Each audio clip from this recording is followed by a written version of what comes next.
Hi hello. March 18 എൻ്റെ birthday ആയിരുന്നു. എനിക്കിഷ്ടമുള്ള ഈ ചെറിയ ചെറിയ സന്തോഷങ്ങൾ കൊണ്ടാണ് ആ ദിവസം തുടങ്ങിയത്. സ്കൂളിൽ പോകണ്ടാത്തത് കൊണ്ട് തന്നെ മക്കൾ രാവിലെ നല്ല ഉറക്കമായിരുന്നു. അവരെ ഉണർത്താൻ നിന്നില്ല. ഞാനും ഹസ്ബൻഡും കൂടി റെഡിയായിട്ട് അമ്പലത്തിൽ പോയി.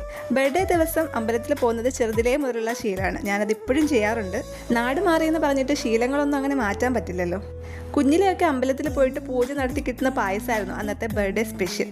തിരിച്ച് വീട്ടിൽ വന്നപ്പോഴേക്കും മക്കൾ രണ്ടുപേരും എനിക്ക് ചെറിയൊരു സർപ്രൈസൊക്കെ ഒരുക്കിയിട്ടുണ്ടായിരുന്നു. ഒരു ചെറിയ ബൊക്കയൊക്കെ തന്നു. ഇന്നലെ എപ്പോഴോ റെഡിയാക്കി വെച്ചതാണ് രണ്ടുപേരും കൂടി. നമുക്ക് വേണ്ടിയിട്ടുള്ള അവരുടെ ഈ ചെറിയ എഫേർട്ട് കാണുമ്പം തന്നെ മനസ്സ് നിറയും. പിന്നെ ഞാൻ എനിക്ക് വേണ്ടിയിട്ട് എനിക്കിഷ്ടമുള്ള ഒരു പായസം ഉണ്ടാക്കി, ഗോതമ്പ് പായസം. എന്നും എല്ലാവരുടെയും ഇഷ്ടങ്ങൾ പരിഗണിച്ചിട്ടാണ് എല്ലാം ചെയ്യുന്നത്. ഇന്ന് ഇഷ്ടമാണോ അല്ലേന്ന് ഒന്നും ഞാൻ ആരോടും ചോദിച്ചില്ല, അങ്ങുണ്ടാക്കി. വൈകുന്നേരം ആയപ്പോൾ ഹസ്ബൻഡ് ഒരു കേക്കൊക്കെ ആയിട്ട് വന്നു. ഇത് അച്ഛനും മക്കളും അറിഞ്ഞുകൊണ്ടുള്ള പരിപാടിയായിരുന്നു കേട്ടോ.